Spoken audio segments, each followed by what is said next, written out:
स्याङ्जा कास्की र पर्वतको संगम स्थलको सबैभन्दा उच्च स्थानमा पञ्चासे धाम रहेको छ। यस धाममा बाला चतुर्दशीका दिन मेला लाग्दछ। यो धाम समुद्र सतहबाट करिब 2512 मिटर उचाइमा रहेको छ। यस स्थानबाट मनोरम हिम श्रृङ्खलाहरूको दृश्यावलोकन गर्न सकिन्छ। यस भेगमा विभिन्न प्रजातिका गुराँस र जडीबुटी पाइन्छन्।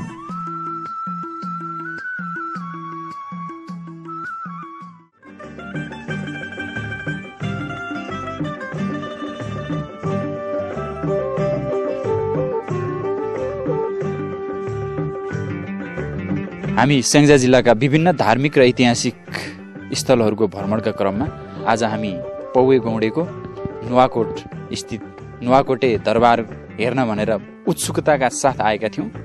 यसै सिलसिलामा यहाँ अहिले आर्मी ब्यारेक रहेछ। त्यहाँ एउटा टेलिफोन दूरसञ्चारको टावर पनि राखिएको रहेछ। त्यहाँ वरिपरि त्यो एउटा बााउन्ड्री गरिएको रहेछ। त्यहाँ हामीलाई चाहिँ जान निषेध गरियो। त्यसैले त्यहाँभित्र रहेका के त्यस्ता महत्त्वपूर्ण कुरा थिए त्यो हाम्रो जिज्ञासाको विषय नै रह्यो। अब हामी यहाँ आइसकेपछि हाम्रा नुवाकोटे राजा दरबार जुन राजाको दरबार मानिन्थ्यो अथवा टुँडीखेल मानिन्छ, यहाँ एकदम भग्नावशेष अवस्थामा रहेछ।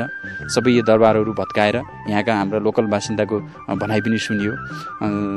एउटा दरबारलाई नै लिलामी गरेर त्यहाँ भएका चाहिँ काम लाग्ने कच्चा पदार्थ भनौँ या त्यहाँहरूलाई काम लाग्ने चिजहरू सबै कता कता लय थाहा छैन उहाँहरूलाई पनि। र यहाँ जति काम नलाउने चिजहरू छन् ती मात्रै यहाँ चाहिँ छन् र यहाँका लोकलवासीहरूलाई पनि यसमा कुनै चासो छैन। अब त्यो बेला हामीलाई चाहिएको पनि थिएन, खाँचो भएको पनि थिएन। आफ्नै जग्गा त अब गर्न नसकेर त्यसै बाँधिरहेको छ। 2200-2400 राज्यकालमा प्रसिद्ध नुवाकोटले बेग्लै ऐतिहासिक महत्त्व बोकेको थियो।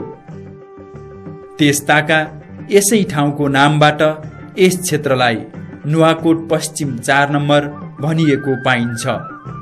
पहिला स्याङ्जा जिल्लाको सदरमुकाम यही रहेको थियो।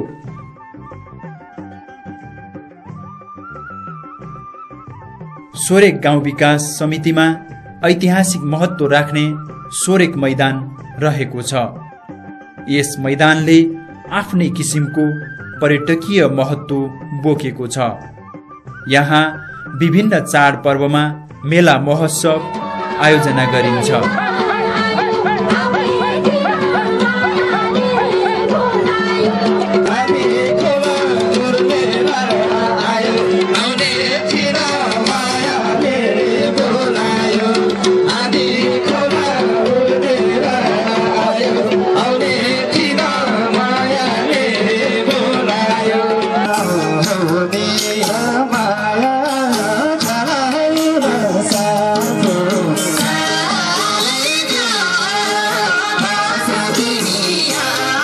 यस स्थानमा आन्तरिक तथा बाह्य पर्यटक भित्राउनका लागि स्थानीय बासिन्दाहरू प्रयासरत छन्।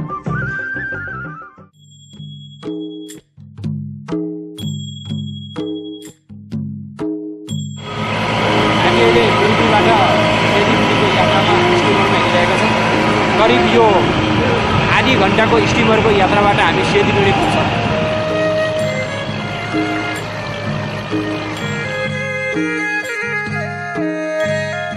स्याङ्जा जिल्लाको पिँढीखोला गाविस स्थित सेतीबिडीमा विश्वकै ठुलो शालिग्राम अथवा शिला रहेको छ।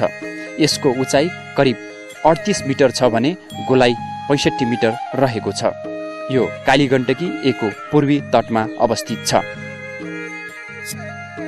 यो स्थान स्याङ्जा, गुल्मी र पर्वत जिल्लाको संगम स्थल पनि हो।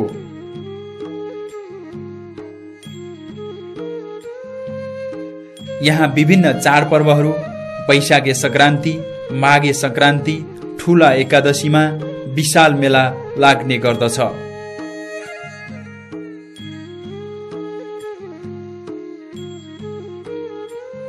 सेतीबिडी शालिग्राम क्षेत्रबाट मिर्मीसम्म काली गण्डकी जलविद्युत बाँधबाट बनेको करिब 7 किलोमिटर लामो जलाशयमा रमाइलो जलयात्रा गर्न सकिन्छ। जलाशयको वरिपरि हरियाली वनजङ्गलको दृश्य रहेकोले पनि यात्रालाई बढी रोमाञ्चित गराउँदछ।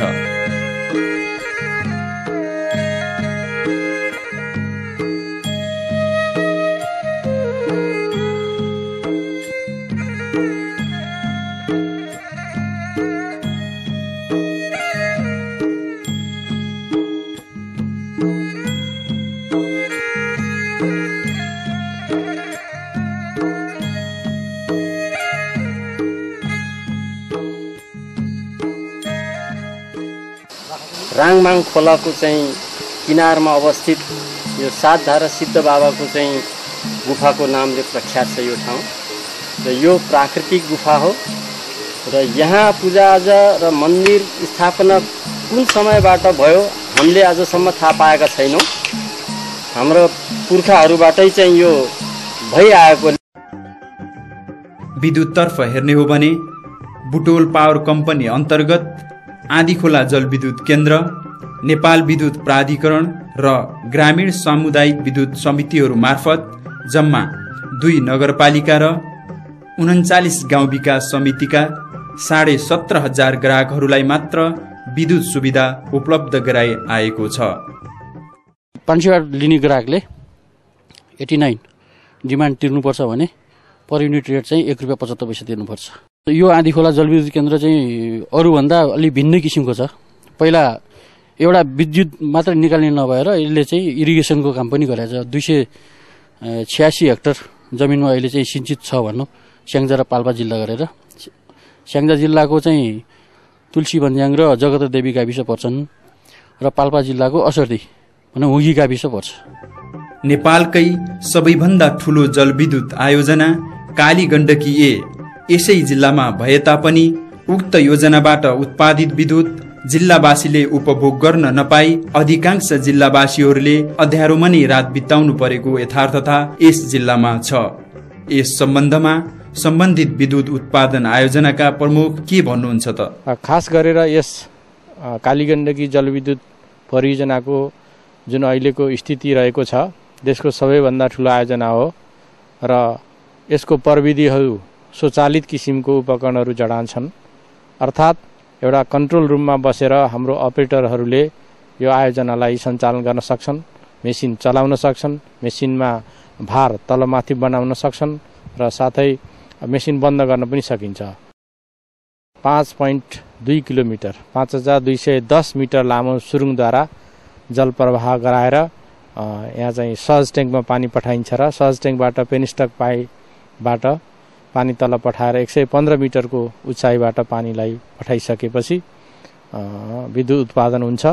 यसमा चाहिँ 48 मेगावाटको 3वटा युनिटहरू जडान भएका छन्, जसले गर्दा यसको चाहिँ जडित क्षमता 144 मेगावाट रहेको छ।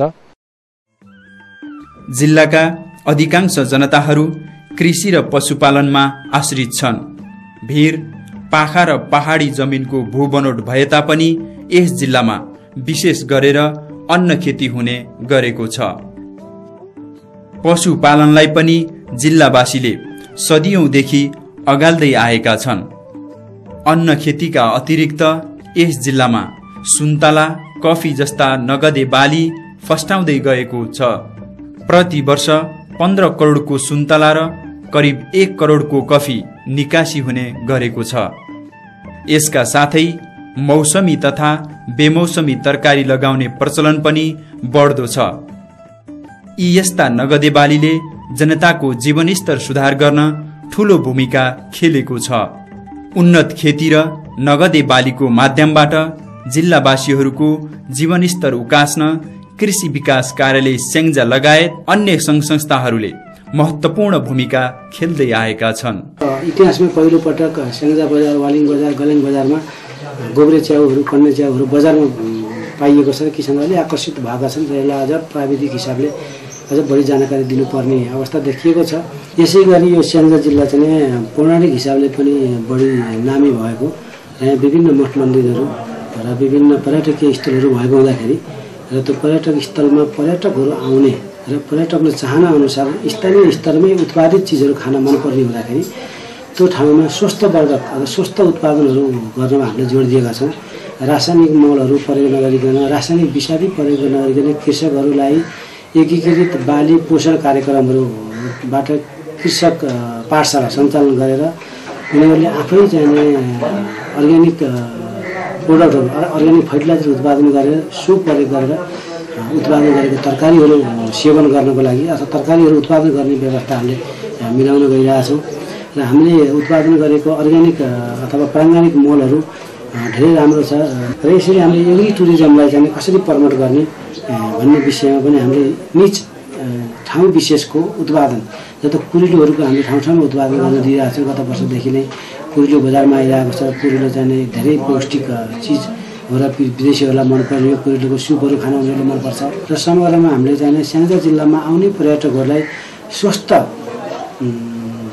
तरिकाले अथवा स्वस्थ तरिकाले उत्पादन भएका तरकारीहरूको चाहिँ र अन्य स्थानीय स्तरका खाद्यान्नहरूको उपलब्धता होस् ठाउँमा, बाहिरबाट गएको त्यहाँ खान नपरोस् भन्ने हिसाबले हामीले कार्यक्रमहरू विभिन्न ठाउँमा सञ्चालन गरिरहेका छौँ।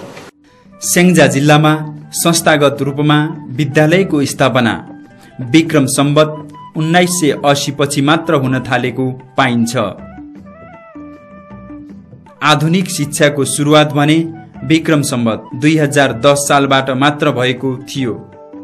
हाल यस जिल्लामा 7 वटा क्याम्पस, 34 वटा उच्च माध्यमिक विद्यालय, 108 वटा माध्यमिक विद्यालय, 57 वटा निम्न माध्यमिक विद्यालय र 407 प्राथमिक विद्यालय गरी जम्मा 614 सामुदायिक तथा संस्थागत शिक्षण संस्था रहेका छन्। यो क्याम्पस अधिराज्यभरिकै पब्लिक क्याम्पसहरूको जेठो क्याम्पस हो। पहिलो 1 नम्बरमै चाहिँ निवेदन गरेर 2 नम्बरमा स्वीकृत भएको क्याम्पस। यसको वास्तविकता हेर्दाखेरि सरकारले हामीलाई चाहिँ पक्षपात गरे जस्तो लाग्छ। जिल्लाको कुल जनसङ्ख्या मध्ये 66.7% जनसङ्ख्या साक्षर छन्। एकतन्त्रीय राणा शासनकै समयमा शिक्षाको उज्यालो घाम पाएको यस जिल्लाको शैक्षिक उत्पादन र गुणस्तर कस्तो छ त यसका खास समस्या भनौँ यसका मुख्य चुनौती भनेको सरकारको अत्यन्त फितलो नीति, स्नातक तहको कक्षा सञ्चालन गर्न दिने एउटा अनुमति, अत्यन्त फितलो नीति, त्यसले यसलाई भौतिक सुविधा सम्पन्न हुनबाट वञ्चित गरिरहेको छ, रोकेको छ भने अर्कोतिर यस संस्थाकै सेरोफेरोमा +2 सम्मको मात्रै स्वीकृति लिने तर BA BEd तहका कक्षाहरू अथवा स्नातक तहका कक्षाहरू चलाउने कोचिङ सेन्टर जस्ता अन्य संस्थाहरू जुन स्थापित भए जसको अनुगमन त्रिविले अत्यन्त कडाइका साथ गर्नुपर्थ्यो नगरिदिएर त्यो हामीले अलिकता कठिन चुनौती त्यसलाई पनि बिहोर्न परिरहेको छ। देशको आकांक्षा अनुरूप इन्जिनियर, ओभरसियरहरू, डाक्टरहरू उत्पादन गर्ने गरेको छ र यसको शैक्षिक प्रगतिकै आधारमा हाल नेपाल सरकार शिक्षा विभाग उच्च माध्यमिक शिक्षा परिषदबाट पूर्णामृत भवानी उच्च माध्यमिक विद्यालय पश्चिमाञ्चलमा उत्कृष्ट अङ्क ल्याएर चाहिँ उत्तीर्ण गर्नेमा पुरस्कृत पनि भएको कुराले हामीलाई चाहिँ गौरवान्वित बनाएको छ। जनसङ्ख्यालाई आधार मान्ने हो भने जिल्लामा रहेको स्वास्थ्य संस्थाहरूको स्वास्थ्य सेवाबाट सबै जिल्लावासीहरू लाभान्वित हुन कठिन छ। अस्पताल र अन्य स्वास्थ्य संस्थामा आवश्यकीय विभिन्न सुविधा नहुँदा जटिल रोगको उपचार गर्न पोखरा, पाल्पा, काठमाडौँ जस्ता सुविधा सम्पन्न ठाउँहरूमा जिल्लावासीहरू जानुपर्ने बाध्यता यद्यपि छँदैछ। जिल्लाका अधिकांश भूभागमा विभिन्न कार्यक्रमहरू मार्फत खानेपानी, बाटोघाटो, पुलको सुविधा पुर्याइएको छ। बाँकी भूभागमा पनि सम्बन्धित निकायबाट सुविधा पुर्याउने प्रयास भइरहेको छ। खानेपानी सुविधा नपुगेका स्थानहरूमा अझै पनि स्थानीय बासिन्दाहरू कुवा र खोलाको पानी पिउन बाध्य छन्। विकास निर्माण, शिक्षा, स्वास्थ्य र कृषि लगायत विभिन्न विषयमा रोजगारमूलक कार्यक्रमको माध्यमबाट जनचेतना जगाउन र जनताको जीवनस्तर उठाउन जिल्लामा विभिन्न सरकारी तथा गैर सरकारी सङ्घ संस्थाहरू क्रियाशील रहेका छन्। Kantipur school of dentistry, Kantipur dental हस्पिटलले डेन्टल हेल्थ केयरमा मात्रै नभएर जनरल हेल्थमा पनि एउटा फड्को मारेको छ, जसको फलस्वरूप हामीले ग्रामीण अस्पतालको स्थापना गरेका छौँ। आफ्नो स्थापना कालदेखि हालसम्म स्याङ्जा जिल्लाको विभिन्न गाविसहरूमा दन्त स्वास्थ्य सम्बन्धी चेतना फैलाउने एउटा उद्देश्य बोकेर स्याङ्जाको कुवाकोट, स्याङ्जाको चापाकोट, रत्नपुर, सदरमुकाम, स्याङ्जा सदरमुकाममा लगायत विभिन्न ठाउँहरूमा चाहिँ दन्त स्वास्थ्य सम्बन्धी निशुल्क दन्त शिविरहरू, दन्त स्वास्थ्य सम्बन्धी जनचेतना फैलाउने खालका कार्यक्रमहरू र विद्यालय दन्त स्वास्थ्य परीक्षण कार्यक्रमहरू चाहिँ सञ्चालन गरिसकेको छ। हाम्रो गाउँबाट प्रारम्भ भएको हो। सिरुबारे गाउँ सदरमुकामबाट 28 किलोमिटरको दूरीमा पर्दछ। सिरुबारे गाउँसम्म कच्ची मोटर बाटो पुगेको छ। यो सिरुबारी गाउँ के छ भने यो आदि राज्यकै पहिलो पर्यटन गाउँ हो। यो गाउँलाई पर्यटन गाउँ बनाउनुको लागि यहाँका सबै दाजुभाइ दिदीबहिनीहरूले अथक प्रयास गरेको छ। 30 साल पहिला मैले यो गाउँलाई पर्यटन गाउँ बनाउनु पर्छ भन्दा कसैले विश्वास गरेको होइन। हामीले एउटा टोयलेट बनायौँ। सबै गाउँको मान्छे के भन्थ्यो भने यो गनाउँछ, यो तपाईँले नकाम गर्यो भनेर भन्दै थियो। अहिले तपाईँहरू हेर्नुहुन्छ घर घरमा टोयलेट छ, बाथरुम छ, डाइनिङ हल छ, सिटिङ हल छ, सबै व्यवस्था मिलाएको छ। र विदेशीहरू आउँछन्। विदेशीहरू यहाँ काठमाडौँ पोखरा हेर्नु लागि आउँदैनन्। ऊ आउँछन् ट्रेकिङको लागि, राफ्टिङको लागि या घर गाउँको रहनसहन हेर्नुको लागि।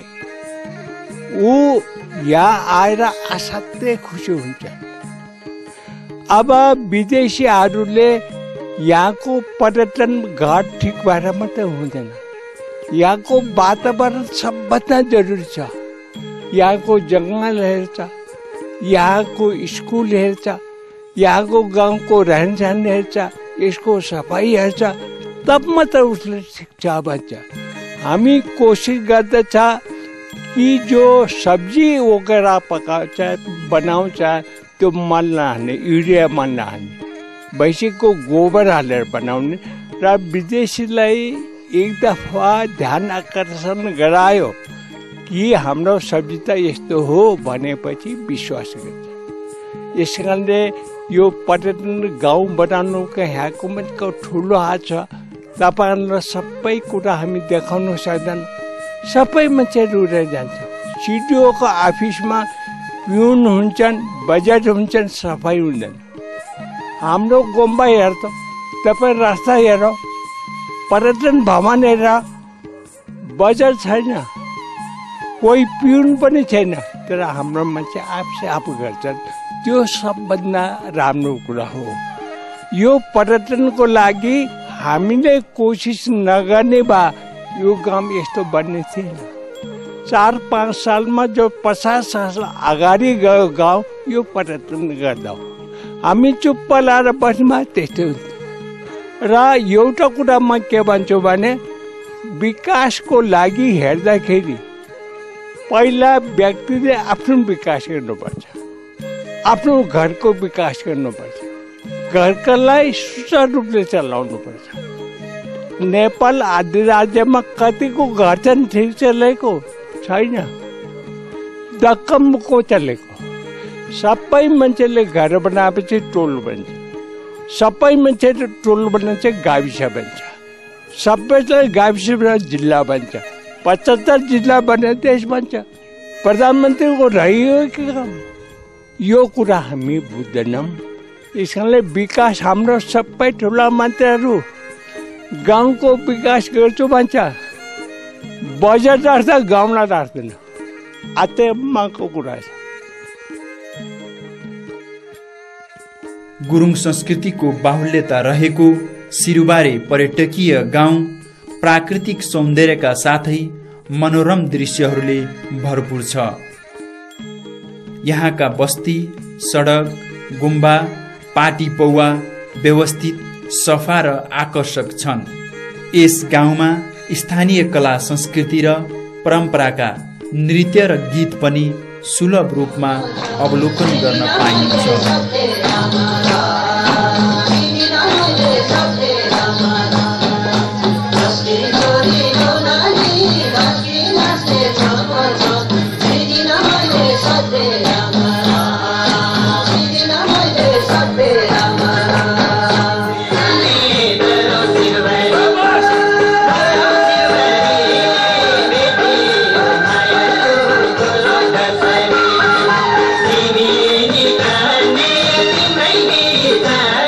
अतिथि सत्कार यस गाउँको मुख्य विशेषता रहिआएको छ।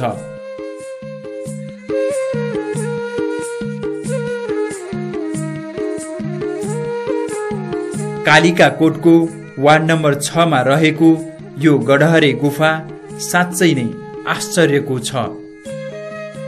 यस गुफाको विषयमा अझै खोज अनुसन्धान हुन जरुरी छ।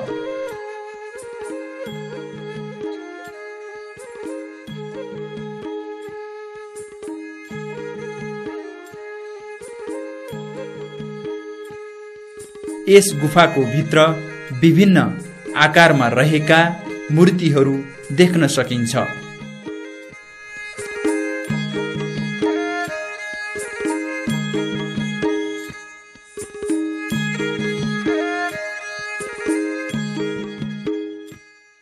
स्याङ्जा जिल्लाका विभिन्न धार्मिक, ऐतिहासिक र पर्यटकीय स्थलहरूको भ्रमणका क्रममा आज हाम्रो 23औं दिन माझकोट शिवालय गाविसको वार्ड नम्बर 1 बुढाकोटमा आइपुगेका छौँ। यहाँबाट हामीले विभिन्न हिम श्रृङ्खलाहरू देख्न सक्छौँ।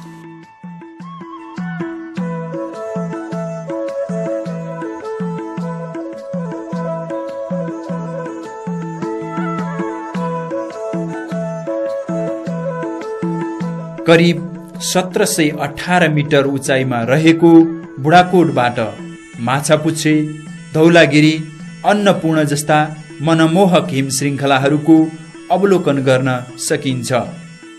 यो गाउँ गुरुङ कला संस्कृतिको धोतक, रोदी, सोरठी, सतीघाटु र झोरा नृत्यका लागि प्रसिद्ध रहेको छ।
स्याङ्जा जिल्लाको विभिन्न धार्मिक, ऐतिहासिक र पर्यटकीय स्थलहरूको भ्रमणका क्रममा आज हामी 24औं दिन गरौँकालिका मन्दिर आइपुगेका छौँ। गरौँकालिका मन्दिर केवरे गाविसको वार्ड नम्बर 8 मा पर्दछ। यहाँ धार्मिक महत्त्व त छँदैछ र ऐतिहासिक महत्त्व पनि रहेको छ। भिरकोट, गरौँकोट लगायतका 22औं 24औं राज्यहरूको एउटा आफ्नो ऐतिहासिक